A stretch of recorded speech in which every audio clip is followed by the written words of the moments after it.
Arcade1Up has just announced a whole slew of new items. So yeah, news is coming out that they've got a bunch of new cabinets coming. The big ones are an X-Men 4-player arcade cabinet, the arcade game. They're doing a Dragon's Lair with a Space Ace variant, Killer Instinct, and then Killer Instinct. Two that I think are interesting, or at least a slightly more interesting, the Atari Legacy Edition and the Pong 4-player pub. The pub. Console. Pub it up. So Arcade1Up, as you know, they make cheaper, like three-quarter scale. Three-quarter scale arcade machines in the range of $300 to $500. They use LCD screens. They're usually masked down to a 4:3 ratio. People put them together, and they've become very, very popular. Over the past couple of years.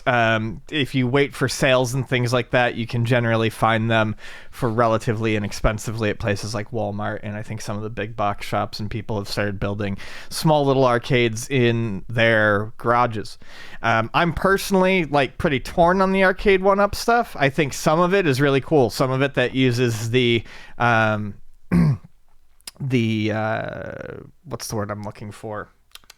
Custom controls. Yeah, stuff? like the custom controls, like Star Wars like Arcade? the proprietary controls. Yeah. So stuff like Tempest that uses a spinner, or Centipede uses a trackball. The Star Wars with the flight yoke they did is really cool. Those are nice because those are oftentimes cabinets that are more expensive to come by, and it's hard to recreate that feeling at home. You know, Centipede doesn't feel like Centipede without a trackball. Same with Missile Command. Star Wars is always going to feel better or more interesting. The yoke is better. With the flight yoke. You can play with a joystick, but it's better with the yoke. So that's where I think the appeal of these is, at least for me. I don't have a whole lot of interest in the ones that are just emulating, basic stick and stand-up arcade cabinets. There have been some that I think are cooler, like the NBA Jam one is 4 players and has online modes, so you can play against people. That's one that I think is really cool. So these are interesting. I want to talk about the Atari one. So you're talking about the Atari one first? Okay. Yeah, I'm gonna. This is the one I personally want. Like, I want to own this. This isn't a call out for Arcade1Up to send me one, but I wouldn't be against it. Yeah, this is a cool one. This takes some of the games that, like I mentioned, that really rely on special controls. It's got, what does it have included in it? It has Asteroids, Centipede, Major Havoc, Missile Command, Aka-R, Crystal Castles, Tempest, Millipede, Gravitar, Liberator, Asteroids Deluxe, and Space Duel. Space Duel they throw in there. All included. And the controls for all the different games are on the layout. There's a trackball in the center. There's 5 buttons laid across. And then there's the spinner. Spinner on the right, like in Tempest. And it's the Tempest cabinet, which is a beautiful cabinet. That's one of the ones I actually would want to own if I had an arcade. I'd want a Tempest. Yeah, cabinet. It looks like the Tempest. Yeah, they recreated the Tempest cabinet. So I think this is cool. This is a lot of games in there that you can't easily emulate or play properly without the control panel that was dedicated to it, and so this takes care of all that. I think this is really where the light up marquee, the benefit of something like Arcade1Up shines. Yeah, they've got, this isn't just in the original days, we'll just give you Miss Pac-Man and a couple in Galaga and call it a day. We're going to give you more at this point. Aka-R, I didn't heard it because it looks like it was an unreleased prototype. Yeah, I was going to say, I thought that was an unreleased one. But so this is why I would want this. Asteroids are my favorite classic arcade games.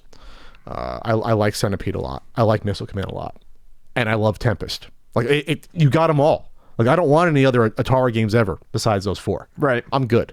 Millipede, I like the regular Centipede better. So much going on with Millipede. Crystal Castles is a fun little jaunt, but I actually agree. Major Havoc is an interesting experiment for a game. I like the game when I play it, but you got to get used to the controls. Mm-hmm. But it's interesting. Major Havoc. Gravitar is decent. And Liberator, I don't know what that game even is. So this has all the games I'd ever would want in this package here. Okay, on the overhead, my concern would be how am I playing Asteroids, though? does it have the traditional 5-button setup for asteroids? You have rotating clockwise and counterclockwise, thrust, fire, and hyperspace or whatever. You move around the screen real quick. You jump around. I guess it's called hyperspace. It's hyper, yeah. So I hope I can play it with the 5-button layout. I'm trying to trying to find the overhead. My guess is that you can. Well, there's 2 on the left that are kind of far apart, but then there's 3 on the right where it looks like it could be. I really hope I hope they don't map to the spinner. I really don't hope they map the rotation to the spinner. No, I doubt it. There would be no reason for them to have that many buttons otherwise. Having the 3 below it, though, but having 3 below it would be thrust, fire, and hyperspace, though. That's why I'm getting scared. They have 3 on the right side. Give me the option, Arcade1Up. Get a bit of that. Just give me the option to remap it. That's all.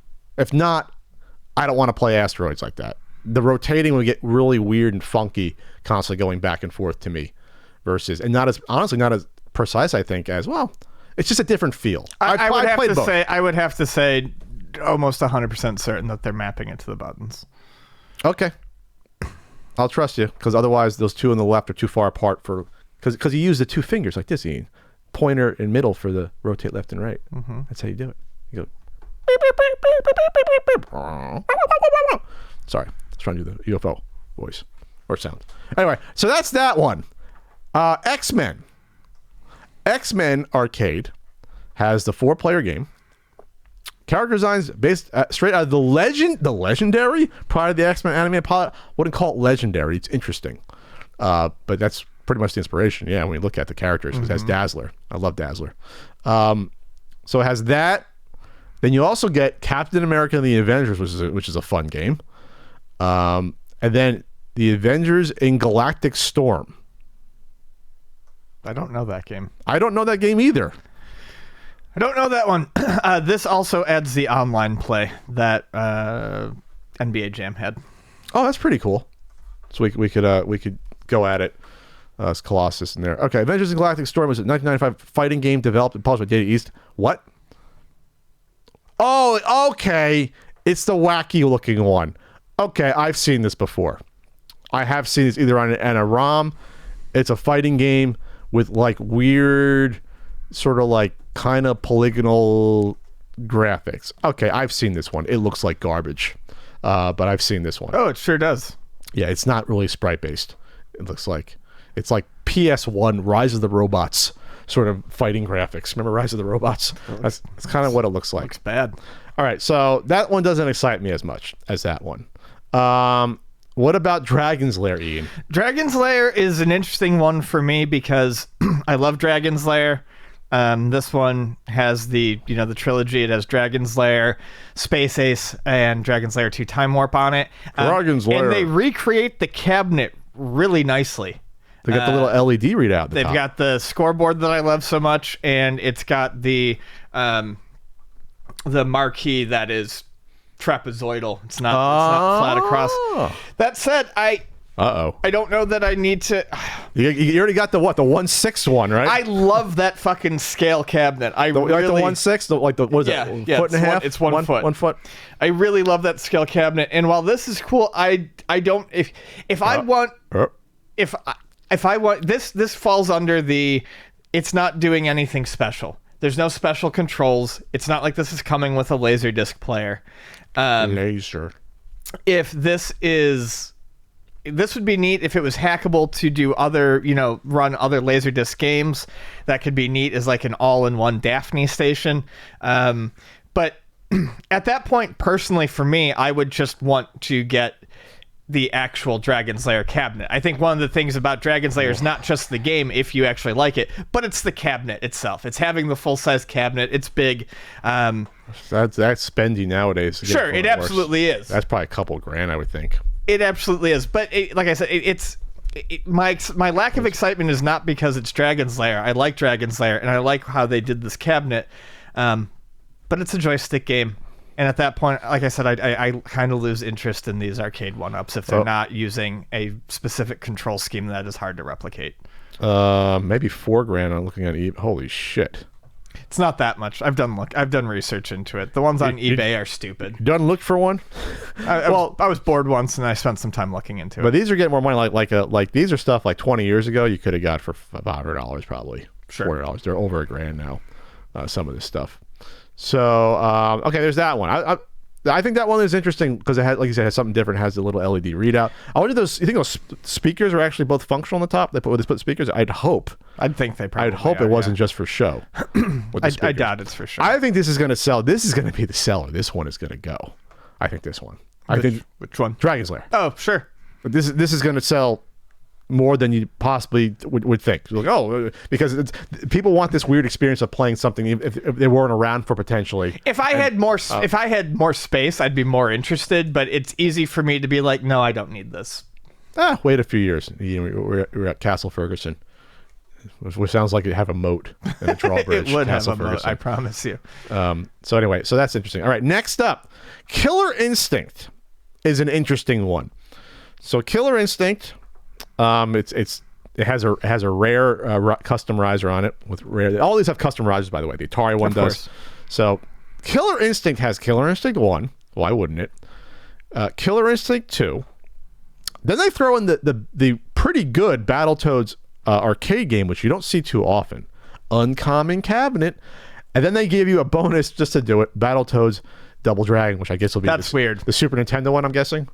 Or Genesis, whatever, but they throw that in there just to give you another game. I mean, it doesn't hurt, but It's not an arcade game, but they're just going to do that. Yeah, that's not the first time they've done that, because there was the I think it was the XMen vs Street Fighter cabinet where they threw in the Super Nintendo. Yeah, like the Gems. It was either War of the Gems or both. Mutant Apocalypse. Yeah.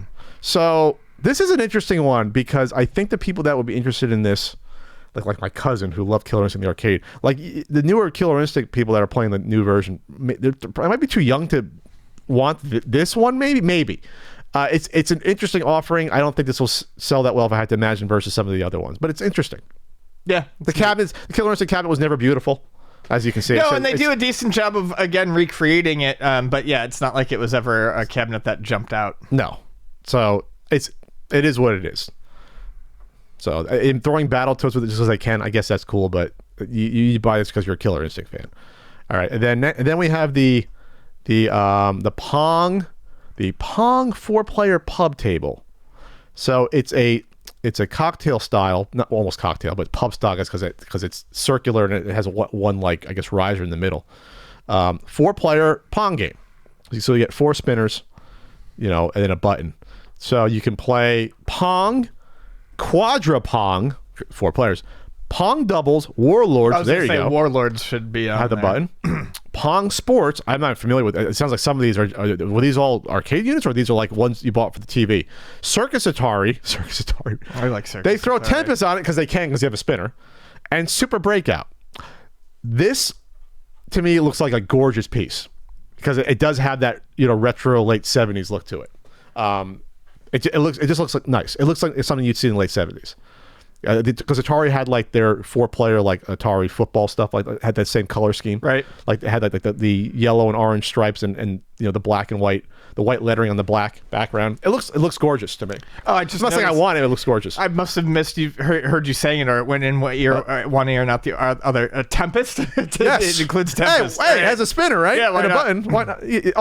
There's 2 buttons on players 3 and 4. There's 1 button for Warlords. Yeah. But on players 1 and 2, there's 2 buttons. So Tempest, you have the fire and the whatever the supercharged button. Smart bomb or whatever they called it. Smart spider charge. I don't know what it's called. I love Tempest. I don't know the name of it. So this is nice. Purchase from partners. What is this going for? Best Buy. Okay. And pre-order. How much does this cost? $550 for that. A little bit more than I thought, but if it's well constructed, if that's made of wood and not just what is it made of? Is it just probably particle board? Just particle board. That's a little spendy. You are getting 4 spinners though. They're probably hopefully quality spinners. I've never seen a spinner on an Arcade1Up machine before though. $550. I thought it'd be maybe like $450. That's the only one you can pre-order. I don't think you can pre-order the rest so far. That would be fun in a home bar. I could see that. Put in your basement. That would be cool. So yeah, that to me is Warlords is so much fun. Yes, very underrated game, Warlords. So that is one that stands out to me because it actually looks like a nice piece. It's the centerpiece of your living room or bar room. The centerpiece. Yeah. Good old Atari products. All right. Anything else to add here? We haven't done one of these in a bit, but that's a nice offering. They're really upping the game. This isn't just like, give you Galaga, Pac-Man plus Pac-Man. This is a nice offering of things here. You would agree? Yeah, I agree. It's not so bad.